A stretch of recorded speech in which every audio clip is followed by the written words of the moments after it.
प्रधानमंत्री श्री नरेंद्र मोदी जी के कार्यकाल की निरंतरता के 4078 दिन पूर्ण हो गए। इसके द्वारा श्रीमती इंदिरा गांधी जी के कार्यकाल के रिकॉर्ड को पीछे छोड़ते हुए जवाहरलाल नेहरू के बाद सबसे लंबे समय तक निरंतर प्रधानमंत्री के पद पर रहने का जन विश्वास, जन आशीर्वाद और राष्ट्र की निष्ठा से युक्त यह कार्यकाल का रिकॉर्ड बनाने में जो प्रधानमंत्री जी का योगदान रहा है, उससे हर भारतवासी हर्ष का अनुभव कर रहा है। जहां एक तरफ पूर्व के जो दो प्रधानमंत्री हैं, उनके कार्यकाल में निरंकुशता के काले अध्याय रहे, तो यहां विकास के स्वर्णिम अध्याय रहे। और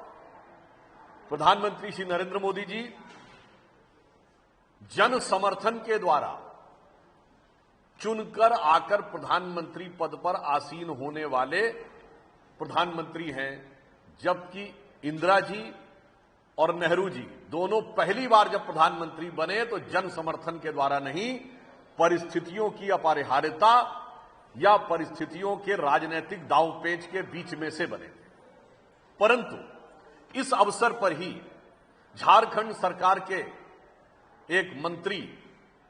अंसारी जी के द्वारा जिस प्रकार का विद्वेषपूर्ण, क्षुद्र और अवमानना से भरा हुआ बयान प्रधानमंत्री श्री नरेंद्र मोदी जी के बारे में किया गया है, वो एक बार फिर कांग्रेस के उसी घृणित मानसिकता को दर्शाता है कि देश के सर्वोच्च पद पर बैठे हुए एक चाय बनाने वाले के बेटे, जो लोकतंत्र के, भारत के विकास और विराट स्थिति के प्रतीक के रूप में बैठे हुए हैं, उनके बारे में, उनके बचपन, उनकी पृष्ठभूमि और व्यवसाय को लेके इस प्रकार का घृणित कमेंट, ये उन्हीं कमेंट्स की श्रृंखला में से एक है जिसमें कभी मोदी जी की बोटी बोटी करने की बात, तो कभी कब्र खोदने की बात, कभी उनके ऊपर वर्ग, जाति, समुदाय के सूचक शब्दों के द्वारा अपमान करने का प्रयास किया जाता था।